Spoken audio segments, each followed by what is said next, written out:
دوستای عزیز باور میکنید به نهایت خرسندم همه رفته سبدم هاشم در چیزی که آقا فایده دم کنه کاس همه گاش میگو کردم که خیلی خیلی که توجیکان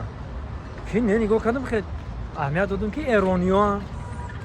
مو بچه در ایران آمد شناختم چی مرا میشناسن چی بالا در ایرانم بدیل من خیلی گذروندم من رفتم سلام علیک کردم که خرسندم که مرا شناختن که فرار کردم بعد گفت که بینین دماغت گفت خیلی چیزا گفت که بینید مقصد شناختم گفت گفتم ما بینیم خیلی که بسیار روی اکران دیگه شناختم ما از شیراز ایران تو از کجایی شیراز ایران که گفتم ای زنده باشد هم خونه گفتم هم زبانا من از تاجیکستان که حیران ای تو از تاجیکستانی گفتم هو بعد فهمیدم که مرا نشناخته بودن خیلی یکم ایرانی کردن نمیدونم من خیلی خلاصه گفت که بعد گفتم خیلی همخون که هستم گفتم چهره ما شیرینی کرده همه خیلی سلام علیک کردیم بعد گفت که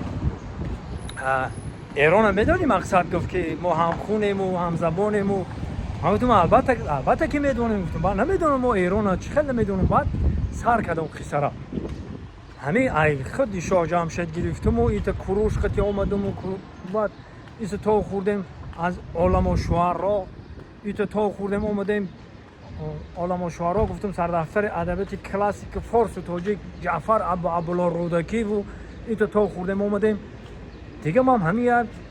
یا وقت هم چشمم روی کردم هم خیلی خوب تعریف کردم گفتم من نویره علما شعرا من بلاگر شعرا دوست مراد خطلانی گفتم همین دیگه اورا کردم همین دیگه قصیده شکایت از پیری را خوندم مرا بیسود و فرور خرچی دندان بود ایست توب دادم با گفتم گیر کردند و گیرامی داشتند تا بسنگ اندر همه پین داشتند دانشان درد همین دیگه همین اورا کردم هم چیزی در رحم اومده است همین او گپایی که جو اومدن درد همین ما ایت شو اسماعیل سامانی خطی ایت همین تا خوردم دیگه باور میکنی همین چقدر که حضرت یوسف خطی برادراش با میخرن سلام علیک میکنن چاق میگیرن کو باور کنم خیلی شده دیگه همین اومده دستی به دست خطی سلام کردن تو هم خونی مایی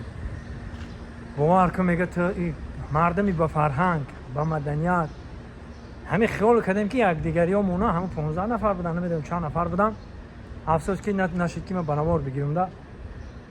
همین خیال میگم که 100 ساله شناسیم این قچاگیری رو بی این آغوشگیری رو بی دیگه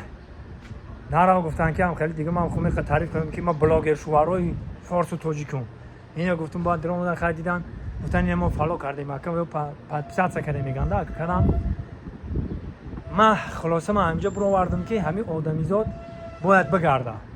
همین قگاش هم خود دوست بیسو پیدا میکنین در ازبکستان چندین دوستا دارین دوستا هستن که بیا دقیقاً همین میری کارشون هم میپرتن و کاری تو اول بد میکنن